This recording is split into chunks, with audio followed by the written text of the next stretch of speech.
you guys had the preseason tournament. What do you feel like you took away from that as a team, and where you feel like the team's at? Yeah, I mean, I think that it was a challenge. We knew beforehand it was going to be a challenging tournament. Got some really good games in, and obviously some of the results weren't what we wanted, but I think a lot of it had to do with us being a brand new team, a lot of new faces out there, and also a little bit of fatigue. And I think that's what preseason's for, is getting game fit. And I think that we're definitely out and up for the challenge for sure. And I think that we just need to come together as a group and learn to solve these problems.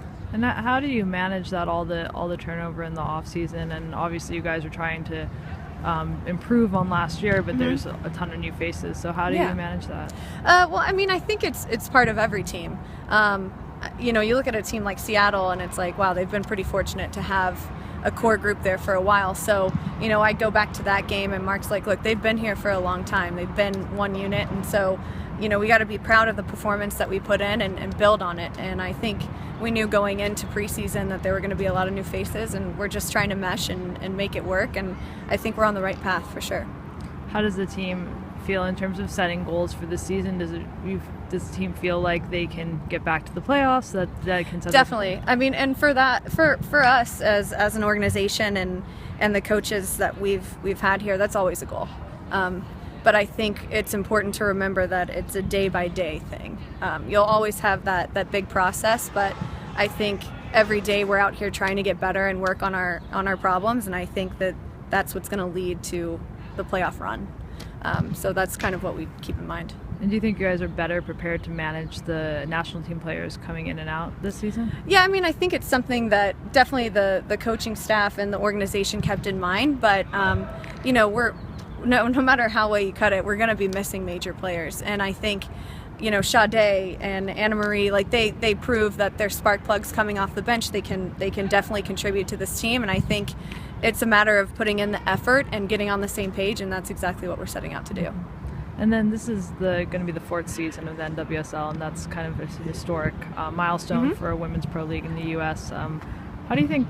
What does it mean, I guess, for you as a player to see this league reach its 4th season? It's really cool. I mean, I think a lot of us kind of feel like we're part of something that is really special and kind of trailblazers for this. And I'll always say this, but to see not only little girls but little boys wearing our jerseys, I mean, that for me is not only breaking barriers with women's sports in general, but gender barriers and getting support from everybody. It's pretty amazing, and we take a lot of pride in that. When you were coming up through the college ranks and through high school and college, I mean, did you even know whether there would be a league, and how do you think the ability for kids and teenagers to kind of dream has changed? Yeah, I mean, well, I think, you know, I was obviously like the Mia Hamm fan, huge fan of the 99ers, and I think that, you know, they've paved the way for us, and it's on everyone else to kind of keep the league going and keep the inspiration to the little kids growing up and who look to us as role models. That's not something that we take lightly, and it's something that we admire doing. And you've been on 2 teams during the NWSL time. I mean, how much does it play a role being on an organization like the Thorns that's connected to an MLS team? I think that it's super important. You can look at like the Houston Dash. Obviously, they've got great facilities, great support, and I think that it's something that obviously teams need to make a push for. I think Orlando coming into the league with a MLS team behind them, I just think that it's an awesome infrastructure to kind of get set up underneath, and it sets you up for success. And then the NWSL released some of the salary numbers for last week, just what the ranges are going to be. And as a player, I mean, the salaries are obviously not probably where you guys want them to be. Why does it make it worth it, and do you feel like the league's moving in the right direction? I do, because I did notice that the salary cap was increased slightly. And so, I mean, for me, that's a positive. Us going into a 4th year, that's a positive. Us selling more year-round tickets, that's a positive. So we're making strides in the right direction, and I think obviously Portland sets the standard for that.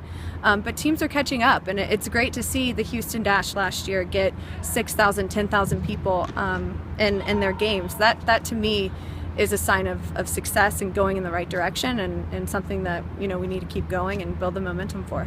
Is there anything you would like to see improve, or do you think the incremental steps are kind of Yeah, I mean, I'm sure everybody has opinions, and there's things that can be improved, but I think that taking it day by day and kind of incremental, like you said, is the best way to go about it. Great, thank you so much.